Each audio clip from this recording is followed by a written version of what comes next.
Hello, good morning to all. I think I am audible to you. Okay, അപ്പോൾ ഇന്ന് നമ്മൾ ഇന്നലത്തെ ക്ലാസ്സിൻ്റെ ബാക്കിയാണ്. ഇന്നലെ നമ്മൾ ഇൻഡിഫറൻസ് കർവ് തുടങ്ങി വെച്ചായിരുന്നു. ഇൻഡിഫറൻസ് കർവ് അനാലിസിസ് അല്ലെങ്കിൽ അപ്രോച്ച് എന്താണ്, അവരെത്ര ഇമ്പ്രൂവ്മെൻ്റാണ് പഴയ കാർഡിനൽ യൂട്ടിലിറ്റി അനാലിസിസിൽ നിന്ന് നടത്തിയത്, അങ്ങനെയൊക്കെ നമ്മൾ കണ്ടു. പിന്നെ ഇൻഡിഫറൻസ് കർവ് കണ്ടു, ഇൻഡിഫറൻസ് ഷെഡ്യൂൾ കണ്ടു, indifference map ഉണ്ട്. Okay, now we are coming to see the properties of indifference curve. Okay, one second. Properties of indifference curve. അപ്പോൾ ഇൻഡിഫറൻസ് കർവിന് 4 പ്രധാനപ്പെട്ട പ്രോപ്പർട്ടി ഉണ്ട്. Including the indifference curves are downward sloping, they are convex to the origin, higher indifference curve shows higher level of satisfaction, and two indifference curve cannot intersect each other. So these are the properties. I am very sure that you already covered these properties during your plus 2 level. Okay, അപ്പോൾ നമുക്ക് എന്താണ് ഇതിൻ്റെ properties നോക്കാം. Indifference curve as tools of consumer behavior analysis. That's very important. We are usually analyzing how the consumer are getting what we can say rather the equilibrium when their indifference curves are tangent to the budget line. There is a line called budget line. ഈ budget ലൈനും indifference കാറും കൂടെ tangent ആകുമ്പം equilibrium ഈ വരും. ആ amount of X Y മേടിക്കും. So ആ പോയിൻ്റ് കാണിക്കുന്ന വൈ എക്സ് മേടിക്കും, വൈയുടെ എക്സ് ഇവിടെ. So the consumer is equilibrium at point ഇയിൽ. Okay, he is getting maximum satisfaction, he is spending minimum of his budget or his income on both commodities. So അങ്ങനെ അവിടെ ഒരു equilibrium വരും എന്നൊക്കെ നമ്മൾ ഒരു വർഷം പ്ലസ് ടുവിൽ പഠിച്ചിട്ടുണ്ട്. അപ്പോൾ ഈ indifference curve basically it is a tool to analyse consumer behaviour. That is its what we can see the profile picture. Okay, so indifference curve as tools for consumer behavior analysis, and they have created there are certain mathematical and graphical properties to the indifference curve. Okay, and now these properties are important while illustrating consumer equilibrium etc. അപ്പോൾ നമുക്ക് ഈ indifference കർവിൻ്റെ properties ഭയങ്കര പ്രധാനപ്പെട്ടാണ്. നമുക്ക് പിന്നീട് consumer equilibrium, അതുപോലെ തന്നെ price effect, substitution effect, ഇങ്ങനെയുള്ള സംഭവങ്ങളൊക്കെ നമ്മൾ ഫർദർ തിയറീസൊക്കെ എക്സ്പ്ലെയിൻ ചെയ്യാൻ നമുക്ക് ഇൻഡിഫറൻസ് കർവിൻ്റെ പ്രോപ്പർട്ടീസ് ഭയങ്കര പ്രധാനപ്പെട്ടാണ്. നമുക്ക് പ്രോപ്പർട്ടീസ് ജസ്റ്റ് നോക്കാം. Following are the important properties of indifference curve. Indifference curve slopes downward to the right. Okay, slopes downward to the right. Indifference curves are convex to the origin. Okay, convex to the origin. Convex to the origin. This is convexity. Okay, convex to the origin. This is origin. Okay, indifference curve cannot intersect each other. They cannot be intersect each other. And higher indifference curve shows higher level of satisfaction. There is very simple property which we can easily understand. A higher indifference curve shows what we can say higher level of satisfaction. Now we are coming to see the first property, that is indifference curve slope downward to the or from left to right. Okay, so indifference curve slopes downward to the right. Indifference curve slopes downward, or in other words they are negatively sloped. Okay, so what is negatively sloped? This is negatively sloped. ഒരു negatively slope linear diagram. This is an example for demand curve. അപ്പോൾ ഇവിടെ price കൂടുതലാണെങ്കിൽ കുറച്ചേ മേടിക്കുള്ളൂ, price കുറവാണെങ്കിൽ കൂടുതൽ മേടിക്കും. So price കൂടുതൽ, quantity demand ചെയ്യുന്നത് കുറവ്. ഒന്ന് കൂടുമ്പോൾ മറ്റൊന്ന് കുറയുന്നു, നെഗറ്റീവ്. ഒന്ന് കൂടുമ്പോൾ മറ്റതും കൂടുന്നതാണ് പോസിറ്റീവ്, അല്ലെങ്കിൽ ഒന്ന് കുറയുമ്പോൾ മറ്റതും കുറയുന്നതാണ് പോസിറ്റീവ്. അപ്പോൾ ഇത് ഇതുപോലെയാണോ അതുപോലെ ഇത് ബിഹേവ് ചെയ്യും, ഇതുപോലെയാണോ അതുപോലെ ഇത് ബിഹേവ് ചെയ്യും. പക്ഷെ ഇവിടെ എങ്ങനെയാണോ പി കൂടുമ്പോൾ ക്യൂ കുറയുക. So that we call as negative relationship. Okay, when there is A negative relationship the particular curve will be downwardly sloping. Okay, on the other hand, right, when you are coming to the supply curve, when the price goes up, when the price goes up the quantity supplied increases. Okay, so ഒരെണ്ണം കൂടുമ്പോൾ മറ്റൊന്നും കൂടുന്നു, അല്ലെങ്കിൽ ഒരെണ്ണം കുറയുമ്പോൾ മറ്റേതും കുറയുന്നു. Okay, so that is then the slope is upward sloping when the relationship is positive. When the slope is negatively sloping when the relationship is negative. Okay, or inverse, what we can say. So that type of a relationship is there in the case of what we can say indifference curve as well, you know. So here at point A you are getting y amount of y1 amount of y and yx1 amount of good x. Okay, so here higher consumption of y and lower consumption of what we can say x. But as you come along this indifference curve, you know, the amount of y comes down and the amount of x goes up, you know. മനസ്സിലായോ? ഇങ്ങനെ X കൂടിക്കൊണ്ടിരിക്കുക, Y കുറഞ്ഞുകൊണ്ടിരിക്കുക. So there is this negative relationship. The quantity of one commodity comes down, the quantity of other commodity goes up. This is the negative relationship. One goes down, the other goes up. Okay, so the indifference curves are negatively sloping from what we can say from left to right. As we come down, indifference curve slopes downward, or in other words they are negatively sloped. Okay, negatively sloped ആണ് ഇത് negatively സ്ലോപ്പാണ്. ഇവിടെ പ്രത്യേകിച്ച് non linear ആണ്, നേരെയല്ല, straight line അല്ല. Demand curve നമ്മൾ വരയ്ക്കുമ്പോൾ സാധാരണ നമ്മൾ എങ്ങനെയാണ് വരയ്ക്കുന്നത്, സ്ട്രെയിറ്റ് ലൈനായിട്ട് ഇങ്ങനെ വരയ്ക്കും, ശരിയല്ല. ഇത് സ്ട്രെയിറ്റ് ലൈൻ അല്ല, കർവ്ഡ് ആണ്, കോൺവെക്സ് ആണ്. Still it is negatively slope. Okay, downward sloping is because when the consumer increases the amount of one good, which good x, okay, the amount of other good is to be reduced, which goods, the amount of which good is to be reduced, the amount of y is to be reduced. This is necessary to keep the level of satisfaction constant along the same indifference curve. മനസ്സിലായല്ലോ? അപ്പോൾ indifference കർവിൽ നമുക്ക് ഒരു ശരിക്കും given level of ഇൻകവും കൺസ്യൂമറുടെ പ്രൈസും ഒക്കെ, കൺസ്യൂമറുടെ Priscilla, ഈ ഗുഡ്സിൻ്റെ പ്രൈസും ഒക്കെ കോൺസ്റ്റൻ്റ്. അങ്ങനെ വരുമ്പോഴത്തേക്ക് അദ്ദേഹത്തിന് ഇത്രയും എക്സ് ഉണ്ട്, ഇത്രയും വൈ ഉണ്ടെങ്കിൽ ഇത്രയും എക്സ്, അല്ലെങ്കിൽ നമുക്ക് സെയിം ലെവൽ ഓഫ് സാറ്റിസ്ഫാക്ഷൻ കിട്ടാൻ വേണ്ടി നമുക്ക് വൈയുടെ എമൗണ്ട് കുറയ്ക്കുമ്പോൾ എക്സിൻ്റെ എമൗണ്ട് കൂട്ടേണ്ടി വരും. അതാണ് ഇവിടെ കാണിക്കുന്നത്. മാത്രമല്ല പ്രൈസ് ഓഫ് എക്സും പ്രൈസ് ഓഫ് വൈയും ഒക്കെ ഫാക്ടേഴ്സ് ആണല്ലോ. Okay, then you know the negatively sloping property comes from the assumption of non-satiety, that is consumer prefers more good, less of which. Okay, സാധാരണ കൺസ്യൂമർ കിട്ടുന്നത് പരമാവധി പോട്ടെ എന്നുള്ള ഒരു ആഗ്രഹത്തിരിക്കും. അപ്പോൾ അദ്ദേഹത്തെ സംബന്ധിച്ചോളം ഈ along the indifference curve, you know, all along the independent of the level of P X and P Y, you know, നമ്മൾ P X and P Y നോക്കണ്ട, ഇൻകം നോക്കണ്ട, നമ്മൾ പറയുന്നതാണ് ഈ ഒരു ഇൻഡിഫറൻസ് കർവിൽ നമ്മുടെ എന്താണ് സാറ്റിസ്ഫാക്ഷൻ സെയിം ആയിരിക്കും. ഓക്കെ, സെയിം സാറ്റിസ്ഫാക്ഷൻ റിട്ടേൺ ചെയ്യുന്ന different combinations of two goods ആണ് നമ്മൾ ഇൻഡിഫറൻസിൽ കാണുന്നത്. Okay, you don't bother about the P X and py and the level of y. Okay, now the negatively sloping indifference curve is shown in the diagram, implying the same level of satisfaction throughout the indifference curve. This is the same level of satisfaction. Point A, B, C, D, if you go into point E, Z, you know, all along these points on the indifference curve I C, you will get the same level of satisfaction, but you will have different combinations of both x and y. Okay, now that was the first property, which says that the indifference curve slopes downwardly from left to right. Now it is convex to the origin. Indifference curves are convex to the origin. They are not convex, rather concave. Okay, they are not straight line, you know, so they are not like that zigzag line, so they are rather convex to the origin. This is the origin. The second property is that indifference curve is usually convex to the origin. We can draw a straight line indifference curve as well, you know, but this substitutability is perfect, you know, like that their assumptions etc. all will change. Indifference curve can be a vertical straight line, can be a horizontal straight line. These are extreme cases which we are not studying right now.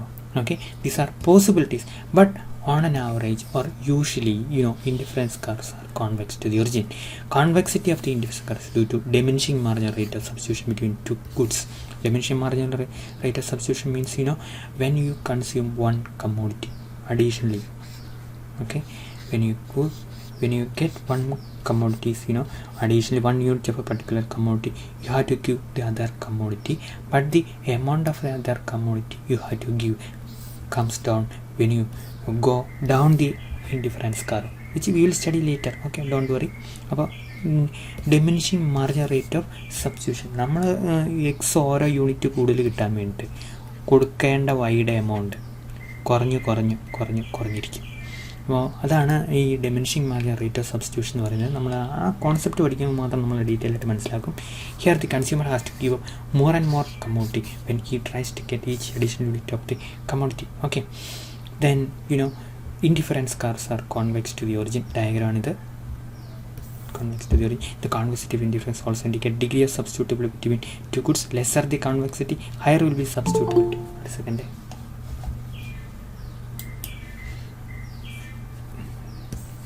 ഇവിടെ convexity ഇല്ല, constant സബ്സ്റ്റിറ്റ്യൂട്ടബിലിറ്റി. ഇത്ര യൂണിറ്റിന് എക്സിന് വൈക്ക് ഇത്ര unit X, ഇത്ര unit വൈക്ക് ഇത്ര യൂണിറ്റ് എക്സ് സെയിം ആണ്. മനസ്സിലായോ? അപ്പോൾ ഇവിടെ കോൺവെക്സിറ്റി ഭയങ്കര കൂടുതൽ. ഇവിടെ കോൺവെക്സിറ്റി ഉണ്ട്. കോൺവെക്സിറ്റി എന്ന് പറഞ്ഞാൽ ഈ വക്രത എന്നതിന് അർത്ഥം മലയാളത്തിൽ കോൺവെക്സിറ്റി ഉണ്ട്. Now we are coming to see the third feature. Indifference curves cannot intersect each other. Another important property of indifference, they cannot intersect each other. അപ്പോൾ ഇൻ്റർസെക്റ്റ് ചെയ്ത് എന്ത് സംഭവിക്കും? ആ എക്സാമ്പിളിൽ കൂടെ നമുക്ക് കാര്യങ്ങൾ പറയാം. ഇതാണ് indifference curve IC1. This is indifference curve IC2. Both are equal at point B. ശരിയല്ലേ? പക്ഷേ അറ്റ് ദി സെയിം ടൈം നിങ്ങൾ താഴോട്ട് വരുവാണെങ്കിൽ ഇൻഡിഫറൻസ് കർവ് IC2 വരുവാണെങ്കിൽ you can get a point A. When you are coming to indifference curve IC1 you can get point C. So which indifference curve is higher one?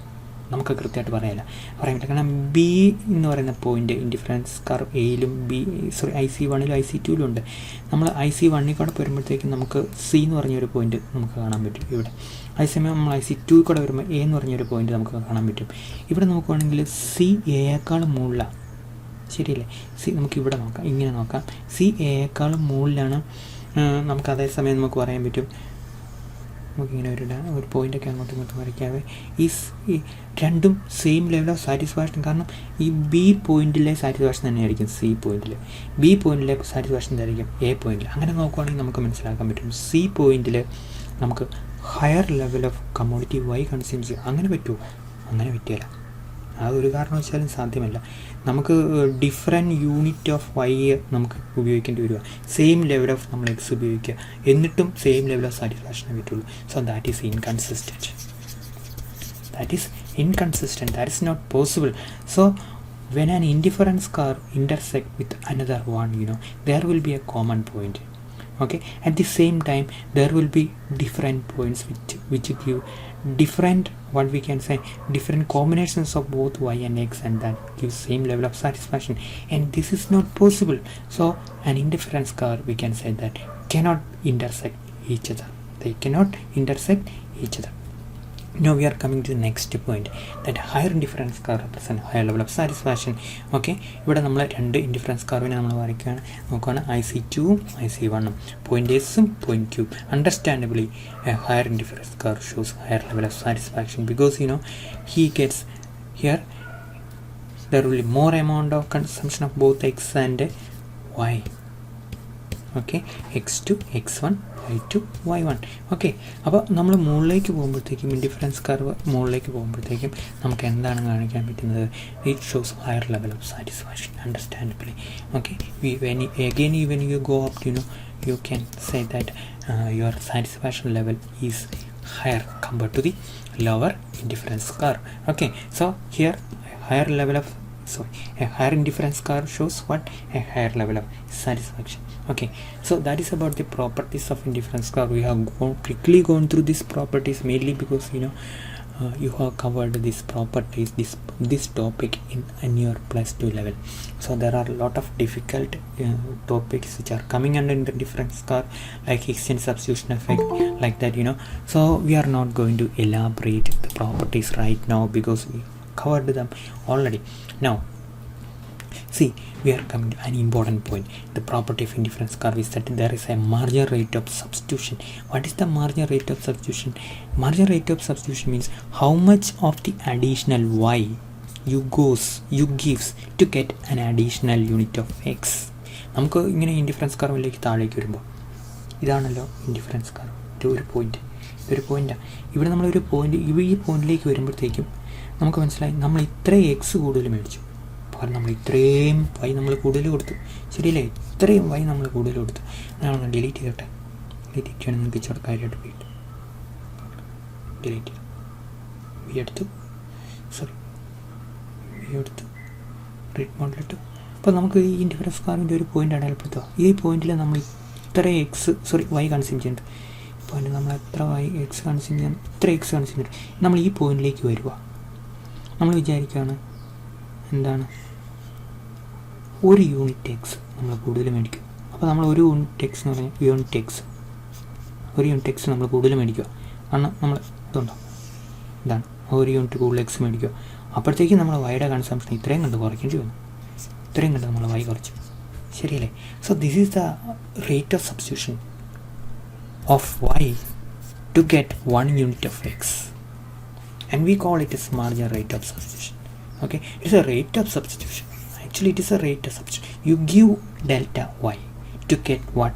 1 unit of x. You can say that that 1 unit of x is equal to what we can say delta x. അപ്പോൾ നമ്മൾ ഇത്രയും ദൂരം എന്ന് പറയുന്നത് നമ്മൾ എന്താ പറയുക 1 unit of x എന്ന് പറയും. പിന്നെ ഒരു യൂണിറ്റ് ഓഫ് എക്സ് കിട്ടാൻ വേണ്ടിയിട്ട് ഇതുണ്ടോ, ഇത് ഒരുപോലെയാണെന്നാണ് നമ്മൾ വിചാരിക്കുന്നത് കേട്ടോ. ഈ ഒരു എമൗണ്ടും ഈ ഡിസ്റ്റൻസ് അപ്പോൾ ആ ഡിസ്റ്റൻസ് എന്ന് പറഞ്ഞാൽ എന്താ, delta X is equal to 1 unit of x. അപ്പോൾ 1 unit of x നമുക്ക് കിട്ടാൻ വേണ്ടിയിട്ട് നമ്മൾ ഇത്രയും വൈ കൊടുത്തു. ശരിയല്ലേ? ഇത്രയും ആ വൈ എന്ന് പറഞ്ഞു കഴിഞ്ഞാൽ ഇതാ നോക്കുക, ഇത്രയും വൈ. ശരിയല്ലേ? അപ്പം നമ്മൾ കഴിഞ്ഞ പ്രാവശ്യം കൊടുത്ത വൈയേക്കാളും കുറച്ച് മാത്രമേ വൈ കൊടുത്തുള്ളൂ. നമുക്ക് ഒരു യൂണിറ്റ് കൂടെ എക്സ് കിട്ടാൻ വേണ്ടിയിട്ട് നമ്മുടെ പുതിയ പോയിന്റ് ഇതാട്ടോ. ഇതും ഈക്വലാണ്, രണ്ടും ഒരു യൂണിറ്റ് ഓഫ് എക്സ്. ഒരു unit of X equal to delta X. അപ്പോൾ നമുക്ക് മനസ്സിലായി ഇത് point A to point B to point C. നമ്മൾ എയിൽ നിന്ന് ബി വന്നപ്പോൾ ബിയിലേക്ക് ഒരു യൂണിറ്റ് എക്സ് കൂടുതൽ മേടിച്ച് ബിയിലേക്ക് വരാൻ വേണ്ടി നമ്മൾ ഇത്രയും വൈ കൂടുതൽ. അപ്പോൾ പിന്നെയും നമ്മൾ ഒരു യൂണിറ്റ് എക്സ് കിട്ടി പോയിന്റ് ബിയിൽ നിന്ന് സിയിലേക്ക് വരാൻ നമ്മൾ ഇത്രയും യൂണിറ്റ് വൈ കൊടുത്തു. ഇപ്പോൾ നമ്മൾ കുറച്ച് വൈ കൊടുത്തു. ഇനി നമുക്ക് അല്പം കൂടെ നമുക്ക് നോക്കാവേ എന്തോരം. ഇത് ഒരു യൂണിറ്റ് എക്സാണ്, സെയിം എക്സാ. അപ്പോൾ അത് കിട്ടാൻ വേണ്ടി നിങ്ങൾ ഇത്രയും യൂണിറ്റ് വയ്യേ കൊടുത്തുള്ളൂ. ശരിയല്ലേ? ഇത്രയും യൂണിറ്റ് വയ്യേ കൊടുത്തുള്ളൂ. പിന്നെ നമ്മൾ ഇങ്ങോട്ട് വരുവാണെങ്കിലേ അപ്പോൾ നമുക്ക് ഓരോ യൂണിറ്റ് എക്സ് കിട്ടാൻ വേണ്ടിയിട്ട് change in X equal to 1 unit of x കിട്ടാൻ വേണ്ടി നമ്മൾ കൊടുക്കുന്ന വൈ വേണമെന്ന് വെക്കുന്ന വൈയുടെ എമൗണ്ട് കുറഞ്ഞുകൊണ്ടേയിരിക്കും. മനസ്സിലായല്ലോ? അപ്പോൾ ഇതാണ്. അപ്പോൾ ഓരോ യൂണിറ്റ് എക്സ് കിട്ടും. Marginal rate of substitution to get additional unit of X. How much unit of y you should give? Less and less unit of y you should give. So that means the marginal rate of substitution to get 1 unit of x, okay, so that you are given the amount of y, that decreases. So marginal unit of substitution is, okay, change in y due to change in x. നമ്മൾ വിചാരിക്കുക ഇവിടെ 6 unit എന്ത് കൊടുത്തു, Y കൊടുത്തു. Change in Y 6 unit. എന്തിന്? ഒരു unit എന്ത് കിട്ടാൻ വേണ്ടിയിട്ട്, എക്സ് കിട്ടാൻ വേണ്ടി. ഈക്വൽ ടു 6 ആണ്. ഇനി ഇവിടെ നമ്മൾ വന്നപ്പോണ്ടല്ലോ എത്ര, 4 യൂണിറ്റ് വൈ കൊടുത്തു. എന്തിന്? ഒരു യൂണിറ്റ് എക്സ് കിട്ടും. അപ്പോൾ 4 കുറഞ്ഞു പോയില്ലേ? ഇനി ഇവിടെ കിട്ടാൻ വേണ്ടിയിട്ട് നമ്മൾ 3 യൂണിറ്റ് വൈ കൊടുത്തു എന്ന് വിചാരിച്ച്, ഡിസ്റ്റൻസ് ഇച്ചിരി ഓറാന്ന് വിചാരിക്കുക. 3 യൂണിറ്റ് വൈ കൊടുത്തു, അല്ലെങ്കിൽ പോട്ടെ 2 യൂണിറ്റ് വൈ കൊടുത്തു. എന്തിന്? ഒരു യൂണിറ്റ് എക്സ് കിട്ടാൻ വേണ്ടി. അപ്പോൾ എത്രയാണ്? 2. അപ്പോൾ 6 അപ്പോൾ എം ആർ എസ് എന്ന് പറഞ്ഞാൽ എന്താ? M R S delta Y margin delta Y divide by delta X ആണ്. എന്ന് പറഞ്ഞാൽ മാർജിനൽ റേറ്റ് ഓഫ് സബ്സ്റ്റിറ്റ്യൂഷനാണ്. എന്ന് പറഞ്ഞാൽ 6/1 കുറഞ്ഞിട്ട് 4/1 കുറഞ്ഞിട്ട് 2/1 പിന്നെ കുറഞ്ഞു. അപ്പോൾ 6, 4, 2 ഇതൊക്കെ എന്താ? ഓരോ യൂണിറ്റ് എക്സ് കിട്ടാൻ വേണ്ടിയിട്ട് ആദ്യമേ 6 യൂണിറ്റ് വൈ കൊടുത്തു, പിന്നെ 4 യൂണിറ്റ് വൈ കൊടുത്തു, പിന്നെ 2 യൂണിറ്റ് ചോദിക്കുമ്പോൾ 1 ആയിരിക്കും. ശരിയല്ലേ? ഇപ്പോൾ 1 ആയിരിക്കും. അപ്പോൾ അങ്ങനെ marginal rate of substitution is declining when you come downward along an indifference curve. So marginal rate of substitution is what? Marginal rate of substitution, the amount of one commodity that you are giving to get an additional unit of another commodity, the amount of y that you are going to sacrifice to get an additional unit of x. Okay, so you call it as what? Marginal rate of substitution. Then how you can measure it? You can measure it as marginal rate of substitution is equal to change in Y due to a change in X. അപ്പോൾ X കിട്ടാൻ വേണ്ടി നിങ്ങൾ കൊടുത്ത Y, that is called marginal rate of substitution. And that is also the slope of this indifference curve. Okay, so this marginal rate of substitution which is del x del y divided by del x, okay, is also the slope of the indifference curve. It is the slope of the, that slope decreases. ശരിയല്ലേ? That slope decreases when you come along this line. Okay, ആ slope നമ്മൾ decrease ചെയ്യും. പിന്നെ നമ്മൾ slope പഠിച്ചിട്ടുണ്ടല്ലേ, നമ്മൾ കഴിഞ്ഞ ക്ലാസ്സിൽ slope പഠിച്ചിട്ടുണ്ട്. സ്ലോപ്പ് എന്ന് പറഞ്ഞാൽ എന്താ? സ്ലോപ്പ് നമ്മൾ ഒരു ലൈൻ ഇതിങ്ങനെ നമ്മൾ വരയ്ക്കുക. ഇത് സ്ലോപ്പ് ഭയങ്കര സ്റ്റീപ്പാണ്. ഇത് സ്ലോപ്പ് കുറഞ്ഞു, സ്ലോപ്പ് 0 ആയി. ഇവിടെ സ്ലോപ്പ് ഇൻഫിനിറ്റാന്ന് പറയും. സ്ലോപ്പ് എന്ന് പറഞ്ഞാൽ ചെരുവാണ്. ഇത് ഭയങ്കര കുത്തനെ നിൽക്കുക. ഇവിടെ ചെരുവുണ്ടോ? ഇല്ല. ഇവിടെ നമ്മൾ നോക്കുകയാണെങ്കിൽ ഇത് ചെരുവില്ല. ഇവിടെ ഒരു തുള്ളി വെള്ളം വെച്ച് ചെരിഞ്ഞ് പോവുകയല്ല, അവിടെ തന്നെ ആണ്. ഇവിടെ എന്ന് പറഞ്ഞാൽ ഒരു വെള്ളം വെച്ചത് ഇങ്ങോട്ട് വരും, സ്ലോപ്പ് കൂടുതല. അപ്പോൾ സ്ലോപ്പ് ഇങ്ങോട്ട് കുറഞ്ഞുകൊണ്ടിരിക്കുക. അപ്പോൾ അങ്ങനെയാണെങ്കിൽ നമുക്ക് ഈ ഡയഗ്രത്തിൽ സ്ലോപ്പ് എങ്ങനെയാണെന്ന് നോക്കാം. ഇതുണ്ടോ? സ്ലോപ്പ് ഭയങ്കര കൂടുതലാണ്. ഇതിലേ വരുക കേട്ടോ, കൂടുതലാണ്. ഇവിടെ വരുമ്പോൾ സ്ലോപ്പ് കൂടുതലല്ല, കുറഞ്ഞുകൊണ്ടിരിക്കുക. സോറി, കൂടുതലാണെന്ന് പറഞ്ഞു. സ്ലോപ്പ് ഭയങ്കര കൂടുതലാണ്. അല്പം കുറഞ്ഞു, പിന്നെയും കുറഞ്ഞു. ഇവിടെ വരുമ്പോൾ എന്താ, ഇതെല്ലാം ഈ ലൈൻ്റെ സ്ലോപ്പായിട്ട് ഞാൻ വരയ്ക്കുന്നുണ്ട്. ഇവിടെ വരുമ്പോൾ എന്താ, ഈ പോയിന്റ് വരുമ്പോൾ സ്ലോപ്പ് ഭയങ്കരമായിട്ട് കുറവാണ്. അപ്പോൾ സ്ലോപ്പ് കുറയുക. സ്ലോപ്പ് എന്ന് പറഞ്ഞാൽ എന്താ, MRS ശരിയല്ലേ? So MRS is decreasing marginal rate of substitution. So when you are coming downward from an indifference curve from left to right, its slope decreases. Okay, so the marginal rate of substitution decreases. Okay, that means delta y by delta x decreases. Okay, so the amount of y you have to give to get one additional unit of x comes down when you are going downward through the indifference curve from left to right. Okay, so we studied several things here. Okay, first is the concept of marginal rate of substitution. Okay, and we said that the marginal rate of substitution will be coming down when you come down through an indifference curve from left to right. Okay, let me delete all those parts so that you can read and view our class more effectively. Okay, delete ചെയ്യാൻ നോക്കട്ടെ. Delete ചെയ്യാൻ ഭയങ്കര പാടായി. ഇല്ല, പാട് കണ്ട കാര്യമില്ല. നോക്കട്ടെ, wait ചെയ്യുന്നേ. ഒന്നുകൂടെ എടുത്ത് നോക്കാം. ഒന്നുകൂടെ റീഡ് മോഡിലിടാം. എന്നിട്ട് നമുക്കൊന്നുകൂടെ ഡിലീറ്റ് ചെയ്യാൻ നോക്കാം. അങ്ങനെ ഡയഗ്രാം സെലക്ട് ആയിപ്പോയി.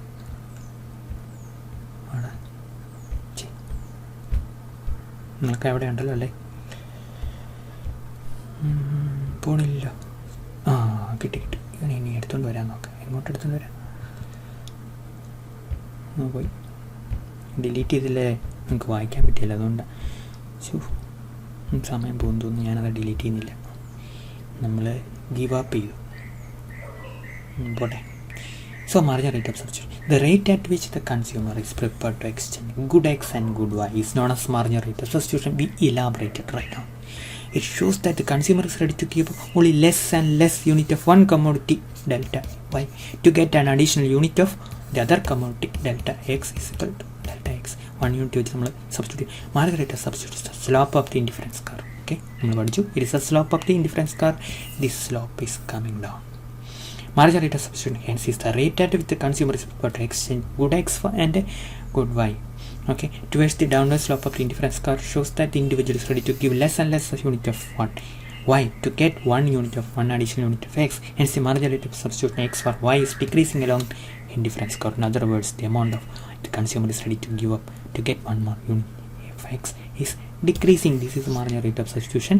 Okay, del Y by del X. The marginal rate of substitution X for Y represents the commodity, the amount of Y, okay, that you are ready to give to get an additional unit of X. We discussed in detail reasons for diminishing marginal rate of substitution. എന്തുകൊണ്ടാണ് നമ്മളിങ്ങനെ കുറച്ച് മാത്രം Y കൊടുക്കാൻ പറ്റുന്നു അല്ലെങ്കിൽ ഇഷ്ടപ്പെടുന്നു, ഓരോ unit കൂടുതൽ X കിട്ടുമ്പോൾ അതിൻ്റെ കാരണം ഒന്ന്, if the consumer is more of commodity, his intensity further quantities of that commodity diminishes. പറയാമല്ലോ, നമ്മൾ X ആദ്യം കുറവായിരുന്നു, ചുവടെ X കിട്ടി, അപ്പോൾ നമ്മൾ കൂടുതൽ Y കൊടുക്കുന്നതായിരുന്നു. പിന്നെ ഓരോ പ്രാവശ്യവും കൂടുതൽ X കിട്ടും, നമുക്ക് Xലുള്ള ഇൻട്രസ്റ്റ് കുറയും. അപ്പോൾ നമ്മൾ Y കൊടുക്കാൻ നമ്മൾ തയ്യാറാവുകയില്ല, കുറച്ച് Y കൊടുക്കാൻ നമ്മൾ തയ്യാറുള്ളൂ. അതുകൊണ്ടാണ് ഇതിങ്ങനെ ഡിമിനിഷിങ് ആണ്. തിരിച്ചു ആപ്ലിക്കലോ കേട്ടോ. Goods are imperfect substitute for each other. നമ്മൾ ഇവിടെ വരുവാണെങ്കിൽ ഇവിടെ ഇങ്ങനെ വരയ്ക്കുകയാണെങ്കിൽ സ്ട്രെയിറ്റ് ലൈൻ വരയ്ക്കുകയാണെങ്കിൽ ഓരോ യൂണിറ്റ് Xനും ഓരോ യൂണിറ്റ് Y ആണ്. കോൺസ്റ്റൻറ്റ് സബ്സ്റ്റിറ്റ്യൂഷനാണ്. വൈക്ക് എൻ്റെ അർത്ഥം അറിയാം, ഒരു യൂണിറ്റ് X കിട്ടുന്നതും ഒരു യൂണിറ്റ് Y കിട്ടുന്നതും നമുക്ക് ഒരുപോലെ ഏത് കിട്ടിയാലും കുഴപ്പമില്ല. ഇവിടെ അങ്ങനെയല്ല, നമുക്ക് കൂടുതൽ X കിട്ടി നമ്മൾ ബോറടിച്ചു, അപ്പോൾ നമ്മൾ കുറച്ച് Y കൊടുക്കാനായുള്ളൂ. അതിൻ്റെ അർത്ഥം X is not a perfect substitute for Y. We like Y, we like X. Both are different purposes. That is why there is less substitutability. So the convexity of indifference curve shows that there is less substitutability. Okay, now goods are imperfect substitute. You like Y because of one reason, you like X because of some other reason, so both commodities you need it. Okay, that means they are imperfect substitutes. Okay, and there is a law of diminishing marginal utility. As you get more and more unit of X, your satisfaction from that commodity decreases. Okay, similarly, when you get more and more you have less and less commodity from Y of Y, that utility increases. Okay, നമ്മളൊരു കമ്മോട്ട് കൂടുതൽ X കോൺസിൻ്റെ ദൂരം എക്സിൻ്റെ satisfaction വൈയുടെ കുറഞ്ഞുകൊണ്ടിരിക്കുക, വൈയുടെ amount കുറഞ്ഞുകൊണ്ടിരിക്കുക. So that വൈയുടെ നമുക്ക് satisfaction കൂടും, അതുകൊണ്ട് നമ്മൾ വൈ കൊടുക്കാൻ തയ്യാറില്ല. So that is why the diminishing marginal rate of these are the 3 reasons why we prefer, so rather there is a marginal rate of substitution which is diminishing. Okay, the concept of marginal rate of substitution is an important tool in difference curve. Okay, the concept of marginal rate is illustrated in the diagram. This is del y by del x we discussed in detail. അപ്പോൾ നമ്മൾ കണ്ടാണ്. ഇതുണ്ടോ ഇവിടെ ഒരു point A B C, മനസ്സിലായല്ലോ. So this is delta Y, this is delta x, which is delta x, this is delta x, which is delta y, this is delta y, delta y divided by delta x. When you reached from point A to point C, the B allowed. Suppose that you reached reached at point C from point A. This is your journey of consumption.